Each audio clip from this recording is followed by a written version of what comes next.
Welcome to the program. Our theme this month is Organized to Do God's Will. Among other things, we will look at how our young brothers can be encouraged to reach out so as to take the lead in the congregation. You will also enjoy this report on the blessings around the world from using carts in our ministry. And we'll find out how the organization makes sure our meeting places are properly utilized. This is the July program of JW Broadcasting.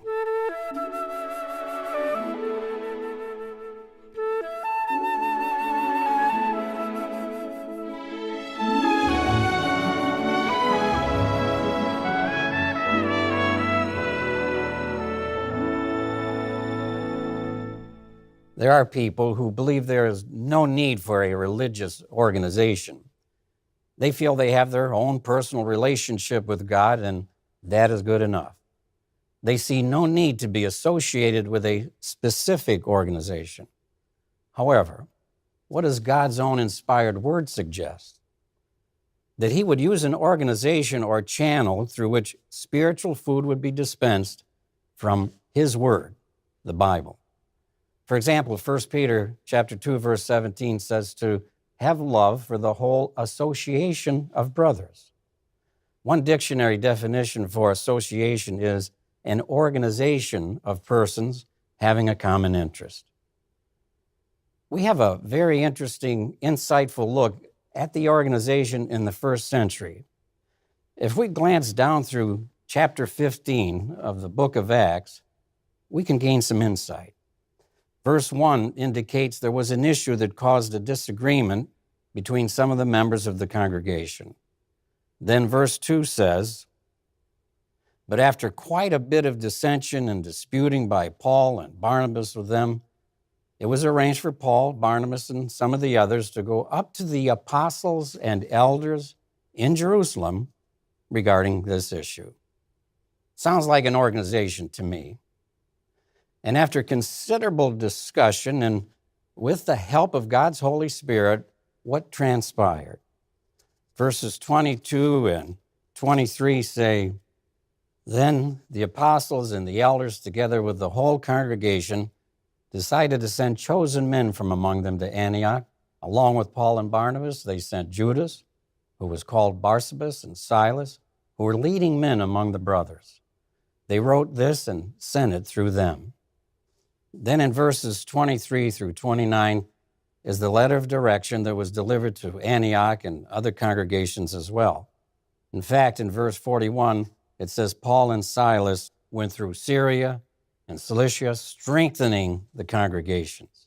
Chapter 16, verse 5 says, "Then indeed the congregations continued to be made firm in the faith and to increase in number day by day." So it was not a matter of isolated Christians sitting at home, claiming to have a personal relationship with God.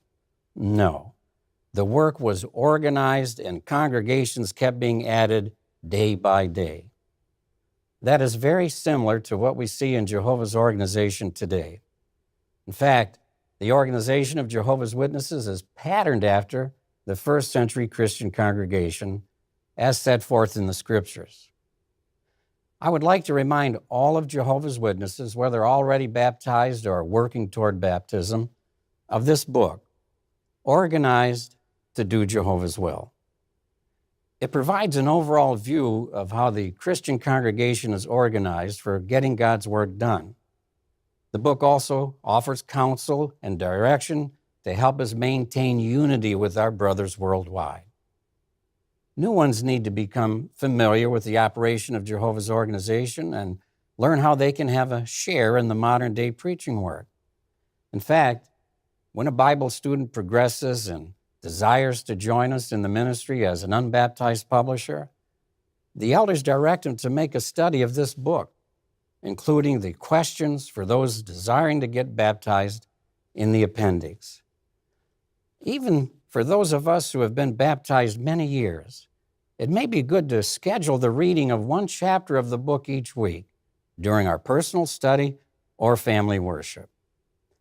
It contains general information concerning the duties of elders and ministerial servants, judicial procedures, and various other features of congregation organization. I would like to take a few minutes and review some of the information in Chapter 1 of the publication. Though there are thousands of national and international organizations around the world, they are organized according to human viewpoints and philosophies. But our organization is different. It is theocratic. That means it is ruled by Jehovah as head over all. Isaiah chapter 33, verse 22 says, "He is our judge, lawgiver, and king." Many large organizations appoint a chief executive officer or CEO. He is the executive with the chief decision-making authority in a business or corporation. In a similar way, Jehovah has appointed his son Jesus to be the one with chief decision-making authority over the congregation of God. Ephesians chapter 1, verse 22 is speaking of Jehovah's actions in connection with Jesus. It says, "He also subjected all things under his feet and made him head over all things with regard to the congregation." We see the structure of the organization taking shape. Jehovah is the universal sovereign, the king, directing the millions of angels making up his heavenly organization. But when it comes to directing the visible earthly part of God's organization, he has delegated that responsibility to Jesus, the head of the congregation of God. Chapter 2 of the organized book explains this scriptural position of Jesus. And how does Jesus direct the organization?